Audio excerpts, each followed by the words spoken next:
Training Plus from Combined Knowledge gives you on-demand access to premium training created and delivered by product experts. Courses are recorded in easily digestible modules and augmented for concise delivery and effective learning, allowing users to train at their own pace and revisit any section at any time. This 5-minute sample is taken from the Sharepoint 2013 Superuser track, Finding Information. Discover more at combined-knowledge.com. Welcome to Finding Information. My name's Rob, and during this lesson we're going to talk to you about using SharePoint Navigation and SharePoint Search. SharePoint Navigation is a very important thing to understand. It allows us to navigate around an existing SharePoint environment and find information confidently. Although SharePoint Navigation will be important to us, if you've got access to lots of SharePoint sites, it's also useful to understand SharePoint Search. SharePoint Search will allow you to search across large numbers of sites to find information quickly.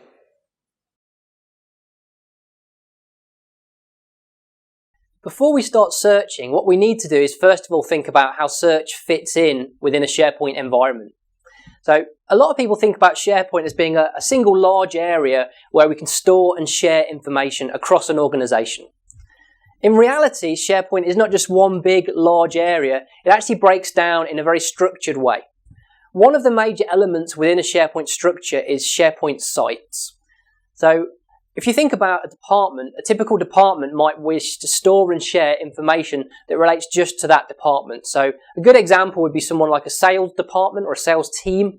So a sales team or department might have their site, finance department might have their site, and perhaps the human resources department have their site as well. By breaking things down in this way, it helps us find our information. Within the scenarios that we're going to cover today, we're going to go into a sales team site for our scenario. And within there, we're going to show you how to search. You can see on the demonstration screen now that I'm actually starting off from the sales team site. What we're going to do to begin with here is head up to the top right-hand corner of the screen, and we're going to perform a basic search just by typing in the word train, which is what we're looking for. When we click the magnifying glass at the top right-hand corner of the screen, we can see the results set appears very, very quickly. We're going to pretend for now that there's more results here than I really care to look through. There's too many results. So by adding an additional word to the search, we can narrow down the result set. The reason that narrows down the results is we've gone through and we've performed an AND search. So we're searching for documents that contain both the word train and the word London. If that's not what you'd expected, what you might prefer to do is add the word or into your search. What that does is reverses the logic.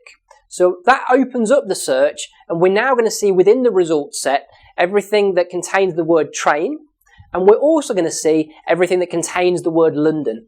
So if it contains one of those words, it will appear in our result set. Something to look out for when you're using that technique is that the word or has to be in capital letters. If you type it in lowercase, it does not work, as we've just demonstrated. So in capital letters, it will always work.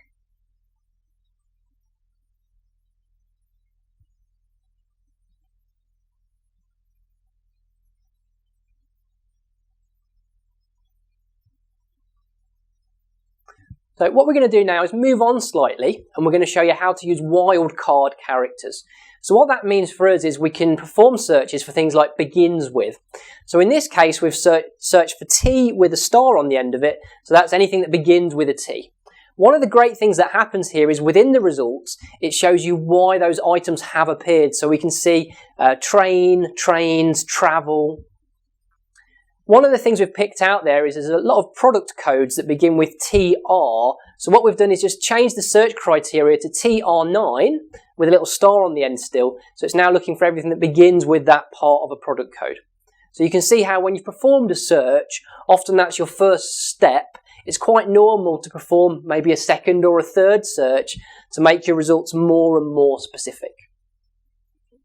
All of the searches that we've performed so far have been performed across the entire site using the search box at the top right-hand corner of the site.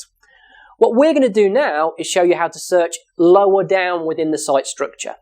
What we're going to do is head into a library within the site. So a library is an area to store documents and information. We can see within that library there's a second search box. Performing a search using that search box searches only the content of that library. So it's searching on a smaller scale. There is one further level that we can search at, and that's within folders. So here we've navigated into a folder, and in this case we're searching just for the number 2. And we can see again it narrows down the search results, showing just the items that match whatever it is that you've searched for. In summary, search is available at the site level, the library level, and the folder level. By searching lower down in the structure, it allows you to search specific parts of the SharePoint environment. So, for example, if there was a library within your SharePoint environment and you knew that the report you were looking for was contained somewhere in that library amongst maybe 100 documents, by navigating to that library and performing a search just within that one library, you're making the search quicker and easier. If you were to say, I have no idea where the document is, it's somewhere in this site, you're better off then searching at the site level and allowing the search system to crawl through all of the different libraries for you. So depending on how much you know about the current location of the document, these different levels of search can be useful. If in doubt, I would tend to search at the site level because that gives you the best coverage. By searching at that higher level, it's going to search through more areas. So if you really don't know where the document is, that site level search is the one to go for. Also remember you can use wildcards. So for example, we searched for T, R and a star to find everything that had this product code that began with T and R. So that was a useful tip. And finally, you can use the word OR to change the way that search behaves. So by default, if you type 2 or 3 words into the search box all in one go, it's going to work with an AND behavior. So it's going to look for train and London. They both have to be in a document or page for it to appear in your search results. By using the word OR, it reversed that logic.